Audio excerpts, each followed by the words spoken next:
I am hatred. When you look at me, you look at hate. When you look at me, you know what hate is. Tommy Lynn Sells was born in Oakland in June 1964 to Nina, an unmarried mother.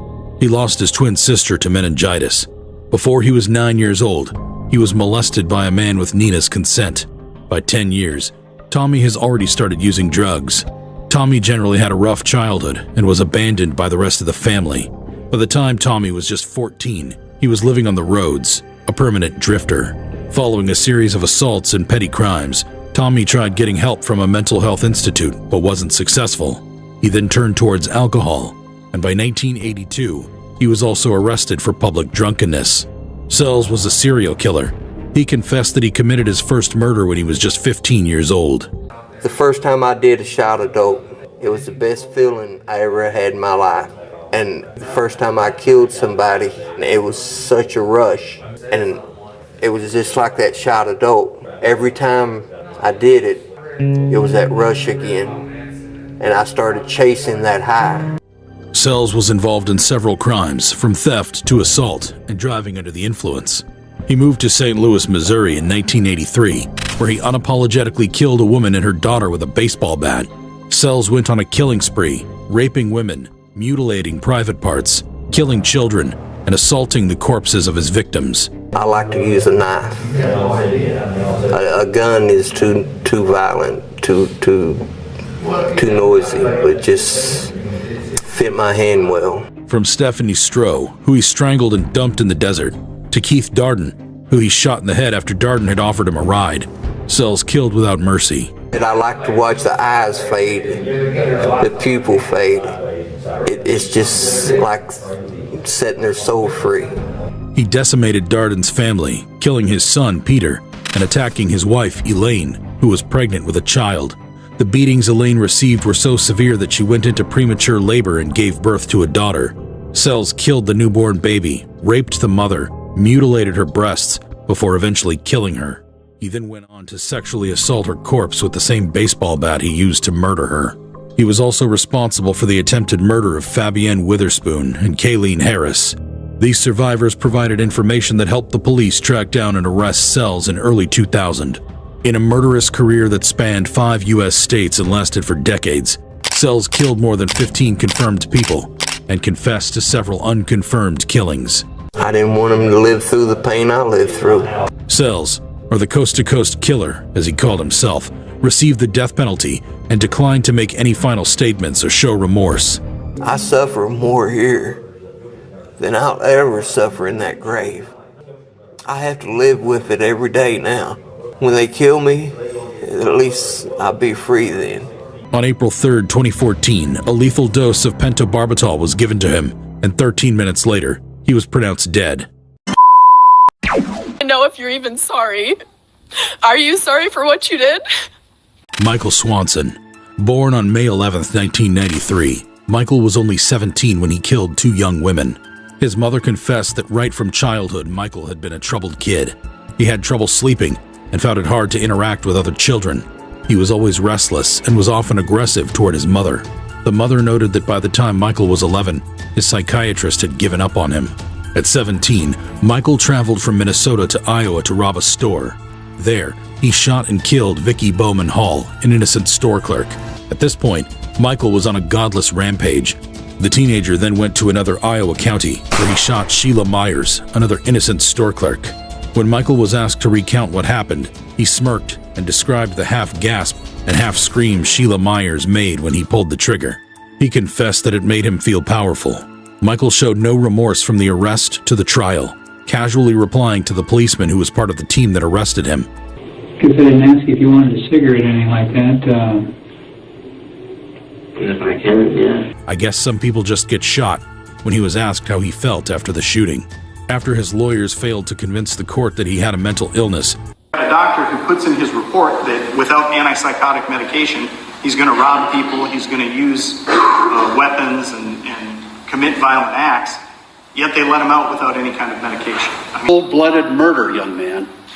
And your counsel wants us to believe that you lack the capacity, that you were insane. And I don't buy into that. You are dangerous. You are unpredictable, and there is no place for you in an open, law-abiding society. Prison for the rest of your life is the only alternative, and the court intends to follow through. When the sentence was being read, Michael was seen smiling and laughing. This is definitely not the behavior of someone who is remorseful. According to Michael's warped philosophy, killing someone is like pouring a bucket of water on someone entering a pool. By this, he meant that people are going to die anyway, so it makes no difference if they die at 80 or 30. While in prison, Michael attempted to kill a fellow inmate. Although the inmate survived, he needed stitches to close more than 13 lacerations. This attempted murder earned Michael an additional 25 years in prison. MacDonald was considered the Jack the Ripper of Australia and terrorized New South Wales and Queensland Australian states. Born as Allen Ginsberg on June 17, 1924 in Liverpool, United Kingdom, MacDonald joined the army at 19. MacDonald was sexually assaulted by one of his corporals in the army, which brought him a lot of trauma until his death. In 1947, he was finally discharged from the army and sent to a mental asylum, having been diagnosed with schizophrenia. Before 1960, he changed his name and moved to Australia. In 1961, MacDonald killed Amos Hugh Hurst, his first victim, a 63-year-old man with whom he befriended and went on a drinking session. They went to the man's house from the local pub and had more alcohol. They got drunk, and MacDonald strangled Hurst. He then laid him on his bed and left the apartment. Hurst was reported to have died accidentally, and MacDonald was in the clear. By mid-1961, MacDonald claimed his second victim, Alfred Reginald Greenfield. MacDonald met Greenfield, 41 at the time, in Green Park. He offered Greenfield alcohol, lured him away, and waited till he fell asleep before stabbing him 30 times and severing his genitals. MacDonald used a similar method to murder his third and fourth victims, 37-year-old Ernest William Cobbin and Frank Gladstone McLean, severing their genitals. MacDonald's method of killing and severing his victims' genitals earned him the nickname the Mutilator. In June 1962, MacDonald killed his fifth victim, 37-year-old Patrick Joseph Hackett. Following investigations by Melbourne police, MacDonald was identified and arrested. He did not deny the killings. Instead, he chalked the murders down to an unquenchable urge to kill. MacDonald claimed that the voices in his head told him that the people he killed were the corporal that raped him as a teenager in the army. His trial began in September 1963, and he was charged with 4 counts of murder. MacDonald pleaded not guilty, claiming insanity. During the trial, he testified in the gory details of how he murdered those 4 men in cold blood. The teen accused of killing 3 students and shooting 2 more last month. Thomas Michael was responsible for the tragic shooting of Chardon High School, Ohio, in February 2012. Thomas was born in the 3rd week of September 1994. He was 17 years old when he shot and murdered 3 students and injured several others with a .22 caliber handgun. Thomas started shooting randomly at students in the cafeteria at around 7:30 in the morning. He shot 5 male students and a female student before trying to escape. He was pursued and subdued by Frank Hall, a school coach, with help from Joseph Rizzi, a teacher in the school. The affected students were quickly taken to the hospital, but 3 did not survive. Lane was arrested. His trial was swift, and he was convicted. However, his behavior and lack of remorse in court raised an uproar. Weeks before Thomas murdered his fellow students, he posted about killing some people on his Facebook page. No location was given, and nobody took the warning seriously. On the day of the murders, he came to school in a sweatshirt with the word killer emblazoned on it. He replicated this sick sense of humor during his trial, coming to court in a white shirt with the word killer scrawled on it.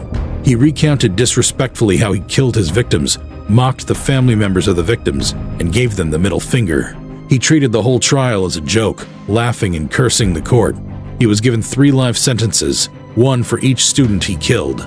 In September 2014, Thomas and 2 other inmates escaped from Allen Correctional Institution in Lima, Ohio, where he was serving his sentence.